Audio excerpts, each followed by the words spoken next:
اعوذ باللہ من الشیطان الرجیم بسم اللہ الرحمن الرحیم او یذکر فتنفعہ الذکری، او کا معنی ہوتا ہے یا یذکر، اصل میں تھا یتذکر، پر وزن یتفعل، صیغہ واحد مذکر غائب، فعل مضارع معروف ثلاثی مزید فیہ صحیح از باب تفاعل یتذکر، جب باب تفاعل کے فا کلمہ میں زال آ جائے اس کی تا کو زال سے بدل دیتے، یتذکر زال آ گیا فا کلمہ میں تو اس کی تا کو بدل دیا یا سے، تو یازا ذکر تا کو زال سے بدلا ہے تو یازا ذکر ہو گیا، زال کو زال میں ادغام کرتے ہیں یذکر، فتن فعہ، یہ دیکھیں فا کے بعد نفع ینفع، نفعا کا معنی ہوتا ہے فائدہ دینا، فتنفع، یہ فا جو ہے سب فا کے بعد فعل مضارع ہے، تنفع یہ واحد مؤنث غائب کا صیغہ ہے، لیکن اس کو نصب کیوں آئی ہے؟ یہ جو فا ہے نا یہ فا سببیہ ہے، ہم نے پڑھا اگلے دن کہ فا سببیہ جو ہے ان کے بعد ان مقدر ہوتا ہے جو فعل مضارع کو نصب دیتا ہے، تو یہاں پہ فا کے بعد ان ہے جس نے اس کو نصب دی تو بن گیا تنفع، تنفع سے تنفع ہو گیا، الذکر جو ہے یہ تنفع کا فاعل ہے، فائدہ دے اس کو نصیحت، الذکر کیونکہ مؤنث ہے اور اس کے لیے فعل بھی مؤنث لایا گیا ہے تو یہ فعل اور فاعل اور یہ ہو ضمیر اس کا ہے مفعول، اس لیے آیت کے ساتھ اسے جوڑیں گے تو معنی کیا ہوگا کہ چی بجبی ہوئے اور منہ پھیر لیا جب ان کے پاس نابینا آیا، وما یدریکا، حضور علیہ السلام کو مخاطب کیا جا رہا ہے آپ کو کیا معلوم کہ شاید وہ پاک ہو جاتا، او یذکرو، شاید وہ نصیحت حاصل کرتا، وہ غور و فکر کرتا، فتنفعہ الذکریٰ، تو فائدہ دیتی اس کو نصیحت، شاید کہ وہ غور و فکر کرتا یا نصیحت حاصل کرتا تو فائدہ دے جاتی اس کو نصیحت، وہ تنفعہ یذکر میں ہوا ضمیر فاعل ہے جو لوٹ رہی ہے الاعمیٰ کی طرف، شاید وہ اعمیٰ وہ نابینا غور و فکر کرتا، فتنفعہ تو فائدہ دیسی اس نابینے کو نصیحت، وہ ضمیر بھی اعمیٰ کی طرف لوٹ رہی ہے، یعنی اب تفسیر میں دیکھیں یا آپ سے جو کلام آپ اسے جو کلام الہی سناتے وہ اس میں مزید غور و فکر کرتا، اس سے نصیحت قبول کرتا، آپ کی یاد دہانی اس کے لیے سراسر نفع بخش ہوتی، آپ یاد دہانی یا تذکرہ یعنی آپ اسے جو نصیحت کرتے تو وہ نصیحت جو اس کے لیے فائدہ مند ہوتی، اگر دعوت اسلام اگرچہ عام ہے لیکن اس سے فائدہ تو وہی اٹھاتا ہے جو اس میں غور و فکر کرے، ہو گیا کیا ضرورت پڑ گئی، اما من استغنا، اما بہرحال لیکن من جو بندہ بھی استغنا جو مستغنی ہوا جس نے پرواہ نہیں کی، استغنا مستغنی کا معنی ہوتا ہے جو کسی کی پرواہ نہ کرتا ہو، جو پرواہ نہیں کرتا، فانت لہ تصدی، تو آپ اس کی طرف توجہ کرتے ہیں، یعنی وہ جو کافر ہیں حضور کو یہ فرمایا جا رہا ہے اما من استغنا، وہ کافر جو آپ کی پرواہ نہیں کرتے، انت لہ تصدی، آپ ان کی طرف توجہ فرماتے ہیں، وما علیک الا یزکا، یہ جو تصدی ہے اصل میں تھا استغنا جو ہے استغنایا بر وزن استفعل صیغہ واحد مذکر غائب فعل ماضی معروف ہے ثلاثی مزید فی ناقص یائی، اس میں استغنایا تھا تو یا متحرک ہے اس کا ما قبل مفتوح ہے تو یا کو الف سے بدل کے استغنا ہو گیا، فانت لہ تصدی، یہ تصدی بھی جو ہے یہ تصدیہ ہے بر وزن تفاعل، تو اس میں بھی یا متحرک ما قبل مفتوح کا الف سے بدلا، واحد مذکر غائب کا صیغہ ہے ثلاثی مزید فی ناقص یائی ہے از باب تفاعل، تصدی بر وزن تفاعل، وما علیک الا یزکا، اور آپ پر کوئی حرج نہیں تھا، وما نہیں تھا علی کا آپ پر کوئی حرج، اللہ یزکا، اصل میں اللہ تھا، اصل میں ان لا یزکا، آپ پر کوئی عرض نہیں تھا اس بات میں کہ وہ پاک نہ بھی ہوتا، وہ جو کافر تھے وہ اگر پاک نہ بھی ہوتے، وہ ایمان نہ بھی لاتے، تو آپ پر تو کوئی عرض نہیں تھا۔ وَأَمَّا مَنْ جَاءَكَ يَسْعَىٰ، بہرحال وہ جو آیا آپ کے پاس، یسعیٰ، سعی یسعیٰ، سعین کا معنی ہوتا ہے کوشش کرنا، دوڑنا، جو آپ کے پاس آیا دوڑتا ہوا اس حال میں کہ دوڑ رہا تھا، وَهُوَ یخشیٰ، اور وہ اللہ سے ڈرتا بھی ہے، خاشیہ یخشا، یخشا اصل میں یخشا یو تھا، بروزن یفعلو، سیغہ بعد مذکر غائب ہے۔ بہرحال وہ جو آپ کے پاس آیا یس دوڑتا ہوا، یس آیو تھا، یہ بھی یا متحرک ما کون مفتوح قلب سے بدلا، یخشایو سے یا متحرک ما کون مفتوح قلب سے بدلا۔ جو بندہ آپ کے پاس آیا اس حال میں کہ وہ دوڑ رہا تھا، وہ یخشا، اس حال میں کہ وہ ڈرتا ہے اللہ سے، وَأَنْتَ عَنْهُ تَلَهَّا، اور آپ اس سے بے رخی اختیار کرتے ہیں۔ تلہا جو ہے لہب سے بنا ہے، اصل میں تھا تلہا بر وزن تفاعل، سیغہ بعد مذکر غائب ہے، فعل ماضی معروف ثلاثی مزید کی ہے، ناقص واوی ہے، تو اس میں واو ماضی میں ثلاثی مجرد میں تیسری جگہ تھی، اور مزید کی میں پانچویں جگہ آ گئی، اس کا ماقول مفتوح ہے، واو کو یا سے بدل دیا، پھر یا کو الف سے بدلا۔ فَأَنْتَ عَنْهُ تَلَهَّا، کافروں کے بارے میں تین باتیں کی، وہ کافر جو پرواہ نہیں کرتا،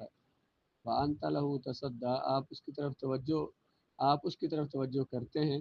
وَمَا عَلَيْكَ أَلَّا يَزَّكَّىٰ، پر کوئی حرج نہیں اگر وہ پاک نہ ہو، وہ کافر، لیکن اما من جاءک، وہ مومن جو آپ کے پاس آیا، سعیا، دوڑتا ہوا، کوشش کرتا ہوا، وہ یخشا، اور وہ اللہ سے ڈرتا بھی ہے، فأنت عنہ تلہا، تو آپ اس سے بے رخی فرما رہے ہیں۔ حضور علیہ الصلوۃ والسلام سراپے رأفت و رحمت ہیں، رأفت کا معنی بھی نرمی ہوتی ہے، رحمت۔ حضور کی یہ آرزو تھی کہ کوئی بھی نعمت ایمان سے محروم نہ رہے، اس لیے پوری دل سوزی کے ساتھ، دل کی جلن، دل کے جذبے کے ساتھ ہر محجوب کو اس کے حجاب سے رہائی دلانے کی سعی فرماتے۔ محجوب حجاب سے بنا جس پر پردے ہو، مطلب جس کو جو ایمان سے دور ہے، جس کی آنکھوں پر کفر کے پردے پڑے ہوئے ہیں، تو ہر محجوب کو اس کے حجاب سے، وہ جو کفر کے پردے ہیں جو اس کی آنکھوں پہ پڑے ہوئے ہیں، ان سے رہائی دلانے کی سعی فرماتے، کوشش فرماتے۔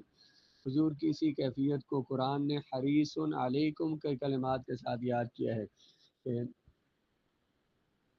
حریص علیکم بالمؤمنین رؤوف الرحیم، کہ نبی کریم علیہ الصلوۃ والسلام مومنوں پر حریص ہیں۔ حریص کس بات کے ہیں؟ کہ انہیں انتہائی، انہیں لگن، انہیں محبت ہے، کہ ان کی کوشش ہے کہ وہ ہر ایک کو دوزخ سے نکال کر جنت میں لے آئیں، اس بات پر وہ حریص ہیں۔ قرآن نے اس کو حریص علیہم کے کلمات سے یاد کیا ہے، لیکن ان کی استعداد یکساں نہیں تھی۔ جن کو وہ حضور علیہ الصلوۃ والسلام جن کو کفر سے ایمان میں لانا چاہتے ہیں، ان کی استعداد، ان کی صلاحیت یکساں نہیں تھی، ان کے نظریات اور افکار میں بڑا تفاوت تھا، فرق تھا۔ کچھ تو ایسے تھے جن کے دلوں میں حق کی تلاش کا ذوق موجود تھا، اور وہ حضور کی ذات اقدس کو ہی اب ایسا چشمہ تصور کرتے تھے جہاں سے ان کے ذوق کی تسکین ہو سکتی تھی۔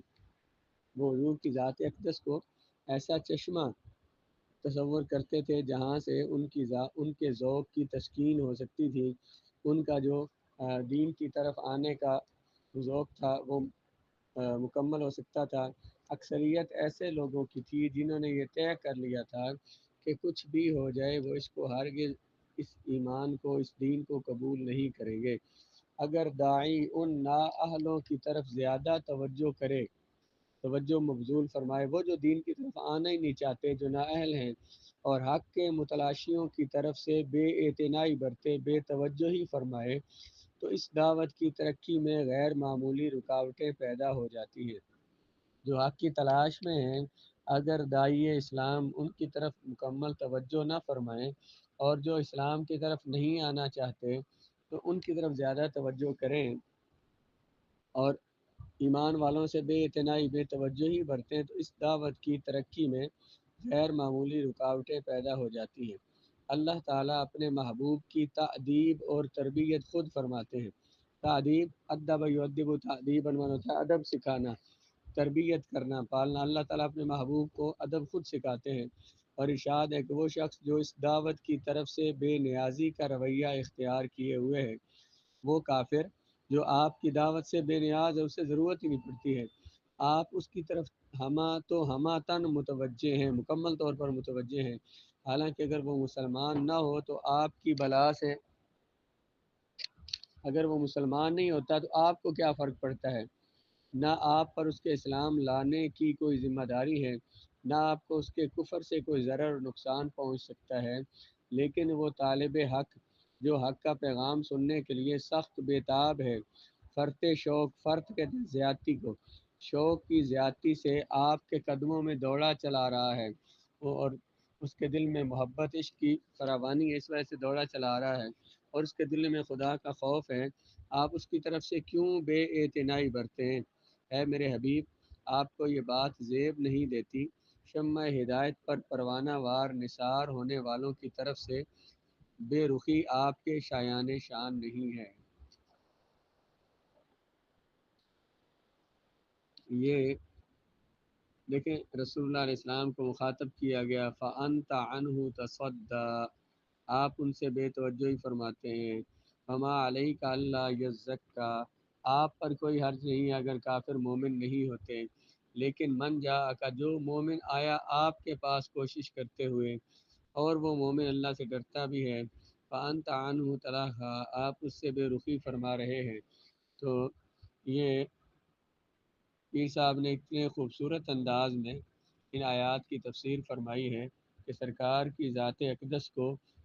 اللہ تعالیٰ نے مخاطب فرمایا ہے، وہ جو چاہے فرمائے، وہ جو چاہے جیسے اپنے محبوب سے ہم کلام ہو، لیکن جب ہم اس بات کو بیان کریں گے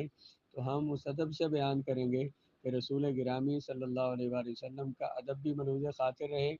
اور اللہ تبارک و تعالیٰ کی جو بات ہے اس کو بھی سمجھا جائے۔ تو اس طرح اہل سنت کے علماء کا یہ طریقہ ہے کہ وہ جب بھی تفسیر کرتے ہیں، قرآن کا ترجمہ کرتے ہیں، اس میں اللہ تبارک و تعالیٰ کی ذات، اس کی الہ ہونے اور اس کے معبود ہونے کو بھی خیال کرتے ہیں، اور اسی طرح رسول اللہ علیہ والسلام کی عظمت کا بھی خیال کرتے ہوئے قرآن مجید کا ترجمہ اور قرآن کی تفسیر کرتے ہیں۔ مثلا کسی یہاں پہ اللہ تعالیٰ نے قرآن مجید میں جیسے اس مقام پر ہے، اسی طرح اگر کسی مقام پر اللہ تعالیٰ نے حضور کو مخاطب فرمایا، حضور کو بشر فرمایا، تو ہم حضور کو یوں مخاطب نہیں کر سکتے۔ اللہ تعالیٰ نے حضور کو نام سے بلایا تو ہمیں اجازت نہیں ہے کہ ہم رسول اللہ کو ایسے بلائیں۔ ہمارے لیے حضور علیہ السلام کا ادب تعظیم جو ہے وہ فرض سے بھی بڑا، فرائض میں سب سے بڑا فرض ہے، ہمیں ان کے ادب اور ان کی تعظیم کا خیال کرنا ہے۔ فرمایا کل، ہرگز نہیں، محبوب ایسا آئندہ نہیں کیجیے گا، انہا تذکرۃ، یہ تو نصیحت ہے یہ قرآن، فمن شاء ذکرہ، جو چاہے تو وہ یاد کر لے اس کو، قبول کر لے اس کو، ذکر یذکر ذکرن، ذکرہ تھا، ذکر فعل ہے، اس میں ہوا ضمیر فاعل، وہ ضمیر اس کا مفعول، فمن شاء، بلکہ اس سے پیچھے آئی انہا تذکرۃ، انہا ضمیر ان کا اسم ہے، تذکرۃ اس کی خبر ہے، اس وجہ سے یہ مرفوع ہے، ان بے شک یہ نصیحت ہے، فمن شاء، شاء یشاء مشیعتن کا معنی ہوتا ہے چاہنا، فمن شاء جو کوئی چاہے، شاء اصل میں تھا شایع، اور وزن فعل، سی آواز ذکر غائب فعل ماضی معروف ہے، اس میں شایع میں یا متحرک تھی، اس کا معقول مفتوح تھا، یا کو الف سے بدل دیا تو شاء ہو گیا۔ فمن شاء جو چاہے، ذاکرہ یاد کرے وہ،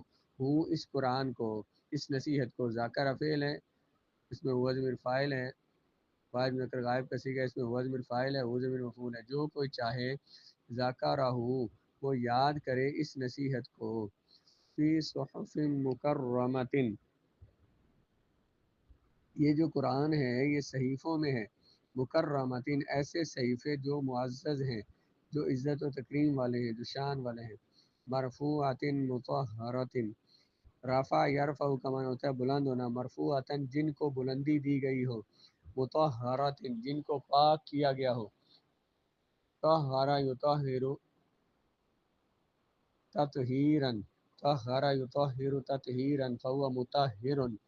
اس سے اس میں فاعل اس میں مفعول آتا ہے مطہر، مطہر مطہران مطہرون مطہرات،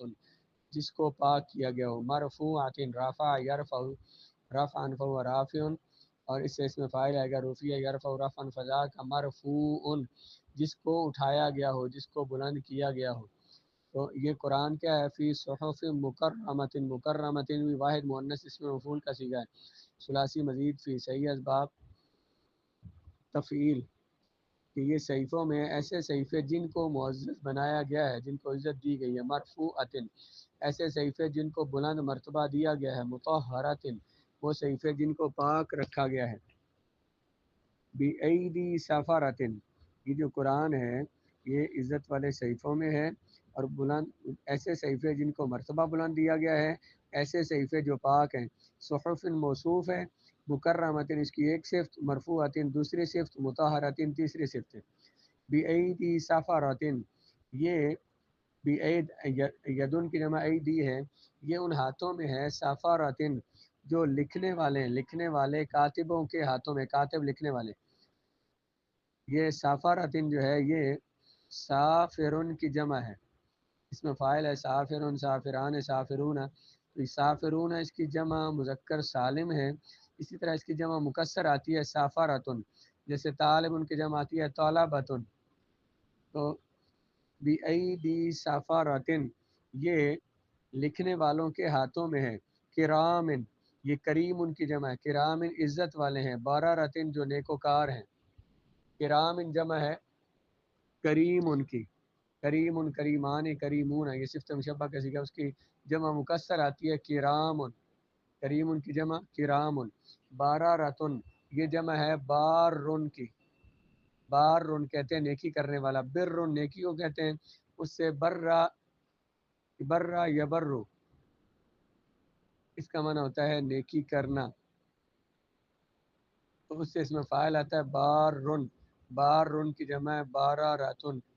بارن باران بارون، بارون اس کی جمع سالم ہے، اور بارارتن فاعلتن کے وزن پر اس کی جمع مکسر ہے۔ وہ آپ اس میں فاعل کی گردان میں دیکھیں نا، اس میں فاعل جو ہے یہاں اس کی گردان لکھی ہے اس میں فاعل کے سبق میں، تو وہاں لکھا ہوا فاعلن فاعلان فاعلون، فاعلون کے ساتھ ایک صیغہ لکھا ہوا فاعلتن، یہ فاعلن کی جمع مکسر ہے، تو یہ فاعلتن کے وزن پر بارارتن، یہ بھی اس کی جمع مکسر ہے بارن کی۔ یہ قرآن جو ہے یہ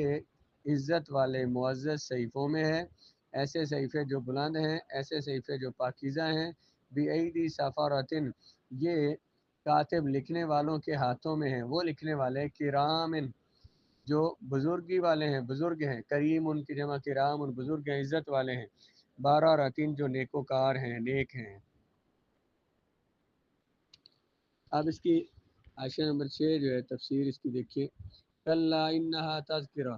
ہرگز نہیں، ایسا نہیں ہونا چاہیے، یہ قرآن تو نصیحت ہے، جو چاہے اس سے نصیحت لے۔ کہتے ہیں تفسیر میں اگر وقف کلا پر ہو تو اس کا معنی